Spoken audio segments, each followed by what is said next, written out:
અમદાવાદથી સમાચાર શહેરમાં ગરમીનો પ્રકોપ વધવાની સંભાવના એએમસીએ શહેરમાં 45 હોટસ્પોટ જાહેર કર્યા છે।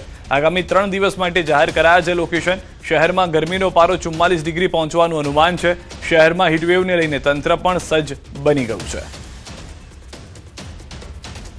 તો 45 જેટલા હોટસ્પોટ અલગ અલગ વિસ્તારની અંદર જાહેર કરવામાં આવે છે કે જે વિસ્તારમાં સમય સાથે કહેવામાં આવ્યું છે કે એટલા વિસ્તારમાં આ સમય દરમિયાન વધુ ગરમી જોવા મળી શકે છે। ગરમીનો પારો જે રીતે થોડા સમય પહેલા 45 પહોંચ્યો હતો એમ ફરી એક વખત અમદાવાદ શહેરમાં 45 ડિગ્રીએ પહોંચી જાય તો નવાય નહીં। એએમસીએ તમામ વિસ્તારના કયા વિસ્તારોમાં કેટલી સમયની દરમિયાન કેટલી ગરમી જોવા મળી શકે છે તેને લઈને આ જાહેરાત કરી હોવાની જાણકારી છે। તો ગરમી અંગે હવામાન વિભાગની પણ મોટી આગાહી છે। 2 દિવસ બાદ રાજ્યમાં ભીષણ ગરમી। 9 મે થી ફરી ગરમીનો રાઉન્ડ આવશે। કચ્છ, દ્વારકા અને રાજકોટમાં ગરમીનું યલો એલર્ટ અપાયું છે। 10 મે થી રાજ્યમાં ગરમીનો પ્રકોપ વધશે। 10 તારીખે કચ્છ, બનાસકાંઠા, સુરેન્દ્રનગર, દ્વારકા, પોરબંદર, રાજકોટ, અમરેલી, ગીર સોમનાથ, વડોદરા, સુરતમાં હીટવેવ।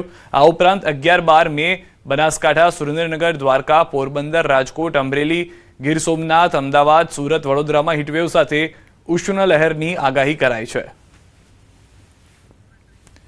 તો આ તમામ વિસ્તારો એવા હશે કે જ્યાં આગળ વધુ ગરમી જોવા મળશે। 11 અને 12 તારીખે હીટવેવની આગાહી કરવામાં આવી છે। 10 તારીખે પણ કચ્છ, બનાસકાંઠા, સુરેન્દ્રનગરમાં ભારે ગરમી જોવા મળી શકે છે। તો જે કમોસમી વરસાદ હતો તેનો રાઉન્ડ આગામી 12 થી 14 કલાકમાં પૂર્ણ થઈ જશે, પરંતુ ત્યારબાદ જે છે તે ગરમીનો પ્રકોપ વધતો જોવા મળશે। અંદાજિત 9 તારીખથી ગરમી જે છે તે સમગ્ર ગુજરાતની અંદર વધી જશે। તો 2 દિવસ બાદ રાજ્યમાં ગરમીનો જે પ્રકોપ છે તે વધવાનો છે। સૌથી વધારે મહત્વની વાત અમદાવાદ સહિતના આસપાસના તમામ વિસ્તારો છે। ઉત્તર ગુજરાતમાં પણ ગરમી જોવા મળશે। વડોદરા, સુરતમાં પણ હીટવેવની આગાહી કરવામાં આવી છે। 10 તારીખે કચ્છ, બનાસકાંઠા, સુરેન્દ્રનગર, દ્વારકા, પોરબંદર, રાજકોટ, અમરેલી, ગીર સોમનાથ, વડોદરા, સુરતમાં હીટવેવ છે। તો 10 તારીખ બાદ 11 અને 12 તારીખે મે મહિનાની બનાસકાંઠા, સુરેન્દ્રનગર, દ્વારકા, પોરબંદર, રાજકોટ, અમરેલી, ગીર સોમનાથ, અમદાવાદ, સુરત, વડોદરામાં હીટવેવની આગાહી કરવામાં આવી છે। સાથે એએમસી તરફથી પણ જે હોટસ્પોટ જાહેર કરવામાં આવ્યા છે તેમાં પણ સ્પષ્ટ કરવામાં આવ્યું છે કે આગામી 2 દિવસ સુધી કેટલાક વિસ્તારમાં 45 ડિગ્રી સુધી તાપમાન પહોંચી શકે છે। डे 3 से लेकर डे 7 तक 9 से 13 मई तक हीटवेव का वार्निंग दिया है। इसमें येलो वार्निंग दिया रहा है।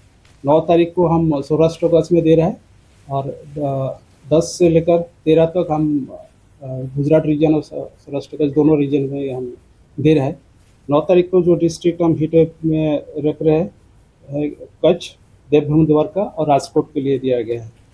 आगे फिर 10 से लेकर 13 तक दोनों क्षेत्रों में हीटवेव का वार्निंग दिया गया है, ये लो वार्निंग के साथ।